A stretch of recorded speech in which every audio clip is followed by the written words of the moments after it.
तो अगर हम जागीरदारी क्राइसिस जो हम पिछली वीडियो में बात कर रहे थे इसकी बात करें तो ये एक तरह की इकोनॉमिक क्राइसिस नहीं लग रही आपको? इकोनॉमिक क्राइसिस कैसे? भैया अगर आपने लैंड बांट दी तो you are compromising the cost of your administration.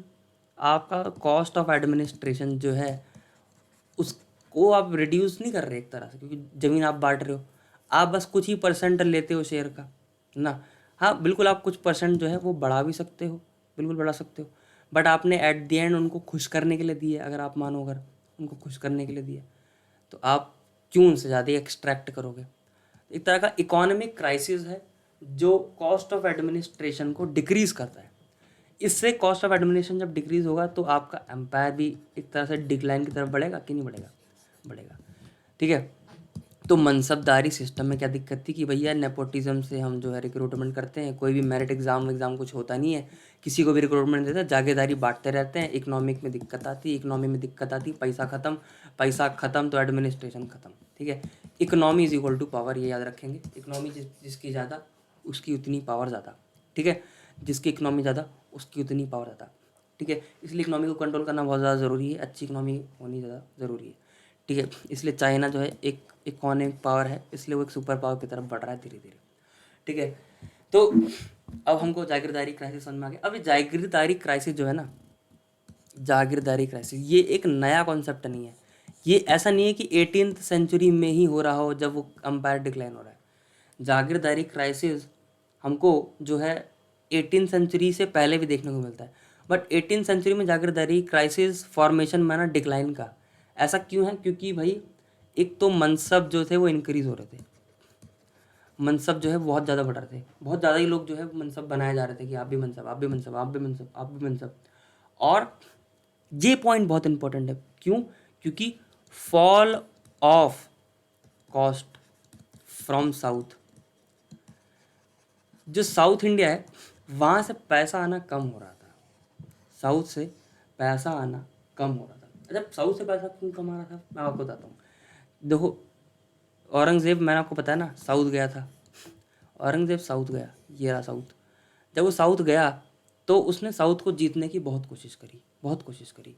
ठीक है। वो कुछ हद तक जीता भी, मान लो जीत भी गया, लो मान लो ये जीत गया, ये क्षेत्र जीत गया, कुछ कुछ क्षेत्र जीत गया लेटर से। अब इसने क्या किया, यहाँ पे अपना वो शुरुआत कर दिया मनसबदारी सिस्टम, उसने भी शुरुआत कर दी। बट जब उसने मनसबदारी सिस्टम से जितना भी पैसा आ रहा था उसको एडमिनिस्ट्रेशन में ना लगा के उसने कहाँ लगा दिया? वॉर्स में। उसने कहाँ लगा दिया? वॉर्स में लगा दिया। ठीक है, दोबारा से। तो जागीरदारी क्राइसिस ऐसा नहीं है कि भाई पहले पहले भी आती थी, मतलब पहले नहीं आती थी, पहले भी आती थी। जागीरदारी क्राइसिस एक तरह का इकोनॉमिक क्राइसिस है, ये एक नया नहीं था। बट ज़्यादा ज़्यादा जागीर होने लग गए, ज़्यादा ज़्यादा मनसब होने लग गए, तो इसीलिए भाई ये सारी चीज़ें होने लग गई। ठीक है। तो साउथ इंडिया में ये सारी चीज़ें होने लग गई।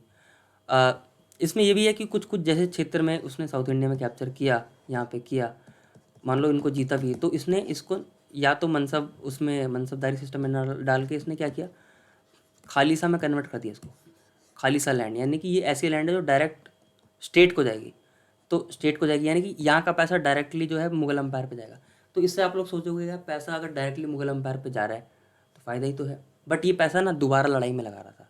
बात वही है, बात वही है, बात वही है, पैसा आ रहा है, पैसा आ रहा है, बट आप उसको लगा कहाँ रहे हो? ये है औरंगज़ेब की गलती। ऐसा नहीं है कि औरंगज़ेब के पास पैसे की कमी पड़ रही थी, बिल्कुल भाई साउथ जीता है अगर पैसा तो आएगा ही, और आपने खालिसा लैंड में कन्वर्ट कर दिया। ठीक है।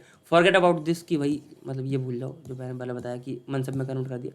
इस पर यहाँ पे ध्यान देंगे कि उसने खालिसा में कन्वर्ट किया, और खालिसा में कन्वर्ट करके जो पैसा आ रहा था, खालिसा मतलब डायरेक्टली स्टेट के पास रेवेन्यू जाएगा, तो खालिसा लैंड का पैसा उसने अपनी लड़ाई में फिर लगा दिया। ठीक है। तो यहाँ से हमको एक थॉट मिल रहा है। ठीक है, थॉट। अब ये थॉट जो है हम ऐसे में इस्तेमाल कर सकते हैं। थॉट क्या है कि इकोनॉमिक की प्लानिंग कितनी ज़रूरी है, आपको समझ में आ रही है यहाँ से कि आपके पास एक प्लानिंग सिस्टम होना कितना ज़्यादा ज़रूरी है। प्रूडेंस यूज़ ऑफ रिसोर्सेज का अच्छे से इस्तेमाल करना कितना ज़्यादा ज़रूरी है। ये इन फ्यूचर मान लो आपका कोई ऐसे आता है इन्वायरमेंट पे या इकोनॉमी पे कि रिसोर्सेज यूटिलाइजेशन आप कैसे करेंगे, बढ़िया करेंगे, कैसे करेंगे, तो पता होना चाहिए पैसा ज़्यादा है इसका मतलब ये नहीं है कि आप जो है कुछ भी कर लें, ज़्यादा पैसा होने के बावजूद भी आप डिक्लाइन में गए।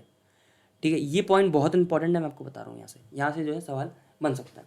ठीक है, और ये जो मैं पॉइंट बोल रहा हूँ ना कि भैया ये औरंगज़ेब की गलती थी और साउथ इंडिया से पैसा तो आ रहा था बट वो लगा नहीं रहा था पैसे। अब इस चीज़ को ना JF रिचर्ड बोल रहे हैं। JF रिचर्ड क्या बोल रहे हैं? JF रिचर्ड बोल रहे हैं कि भैया जो जागीरदारी क्राइसिस हुई 18th सेंचुरी की, ठीक है, ये हुई औरंगज़ेब की पॉलिसी से। औरंगज़ेब पॉलिसी से, कौन सी पॉलिसी से? कि वो इंक्रीज़ करा था खालिसा लैंड में, यानी कि खालिसा लैंड में कन्वर्ट करा था साउथ इंडिया वाले लैंड्स को, और उसको री इन्वेस्ट कर रहा था वॉर्स में। ठीक है, वॉर्स में उसको री इन्वेस्ट कर रहा था। तो ये हमारा जागीरदारी क्राइसिस। इससे क्या होगा? आपकी इकोनॉमी में, यानी जहाँ पैसा लग सकता है पैसा कम हो जाएगा। जब आपका वो पैसा आपने लगाया वो कम होगा, उससे क्या होगा? कॉस्ट ऑफ एडमिनिस्ट्रेशन कम होगा जो चलाना है। और नोबल्स को अगर मान लो सैलरी सही नहीं मिली, तो क्या ये जो है क्या ये अनहेल्दी कंपटीशन नहीं क्रिएट कर देंगे इससे? ये बोलेंगे कि सैलरी तो नहीं मिल रही, मैं अलग ही चला जाता हूँ, सैलरी नहीं मिल रही, मैं अलग ही चला जाता हूँ। ठीक है, तो इकोनॉमिक क्राइसिस यहाँ से शुरुआत हुई हमारी डिसइंटीग्रेशन। तो मैंने आपको कहाँ से बताया? मनसबदारी सिस्टम से वो दिक्कत क्या थी? वो दिक्कत कुछ नहीं है यार, नेपोटिज्म की दिक्कत है, बस यही। ठीक है, नेपोटिज्म जहाँ आया झोल चालू। ठीक है, उसने मनसब को बढ़ा दिया। पहले तो मनसब बहुत सारे बढ़ने लग गए, तो जागीर बढ़ गई, कॉस्ट ऑफ एडमिनिस्ट्रेशन कम हो गया। तो यहाँ से आपकी भैया नोबल्स भी एक तरह से कॉन्स्पिरेसी रचने लग गए कि यार राजा कैसा है, अब पैसे नहीं दे रहा हमको, तो वो लोग आप राजा के खिलाफ हो ही जाएंगे बिल्कुल। ठीक है, तो ये सारी चीज़ें हैं, और ये सब जो है औरंगज़ेब के टाइम पे होता रहा। फिर उसके बाद जो है बहादुर शाह है, उस टाइम भी होता रहा। ठीक है, जानदार शाह है, ये चलता रहा। मोहम्मद शाह रंगीला, ये यहाँ तक जो है चलता रहा। मोहम्मद शाह रंगीला तक होता। और मोहम्मद शाह रंगीला ने तो भाई मतलब हद ही मचा दी। इसने बांटे बहुत सारे रेकलेस जागीर इसने बांट दी। लैंड, आप भी लैंड लो, आप भी मनसबदारी सिस्टम में आ जाओ, आप भी आ जाओ। ठीक है, तो इससे क्या हुआ? इससे कॉस्ट ऑफ एडमिनिस्ट्रेशन, मैंने बताया ना, कॉस्ट ऑफ एडमिनिस्ट्रेशन कम होगा कि नहीं होगा? कॉस्ट ऑफ एडमिनिस्ट्रेशन कम होगा। और जब कॉस्ट ऑफ एडमिनिस्ट्रेशन कम होगा उससे क्या होगा? नोबल्स को सैलरी नहीं मिलेगी, और नोबल्स को सैलरी नहीं मिलेगी तो नोबल कॉन्स्पिरेसी रचेंगे। तो जब ये कॉन्स्पिरेसी रचेंगे तो नोबल्स भी डिवाइड हो जाएंगे। तो तीन चार तरह के नोबल्स जो डिवाइड हो गए, वो एक तुरानी, ठीक है, एक ईरानी, एक हिंदुस्तानी। ऐसी लिखा हुआ है तो मैं बता रहा हूँ, हिंदुस्तानी, तुरानी, ईरानी, हिंदुस्तानी, तीन तरह के नोबेलिटी में क्या हो गया? एक तरह से डिस्ट्रीब्यूशन हो गया। तीन तरह की नोबेलिटी हमारी यहाँ पे क्रिएट होने को मिल जाती है।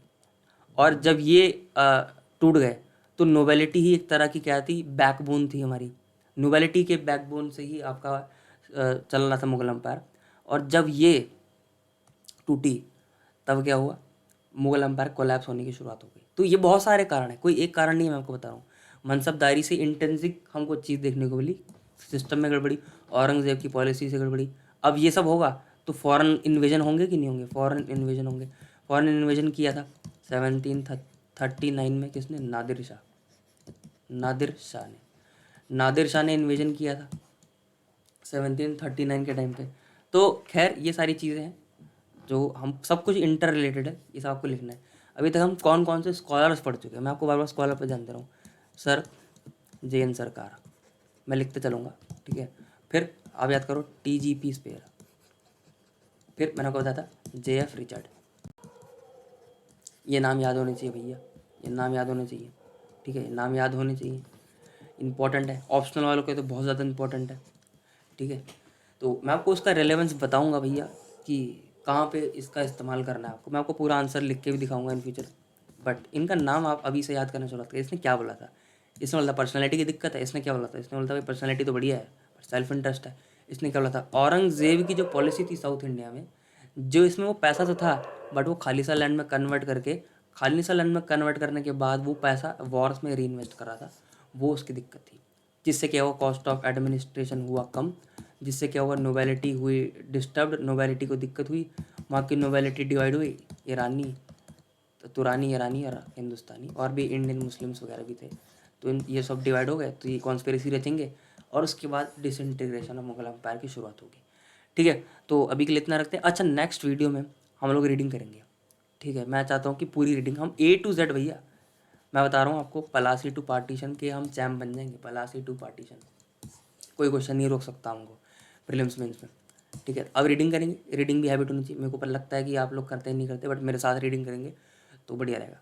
इस वीडियो के लिए इतना ही, तब तक के लिए बाय।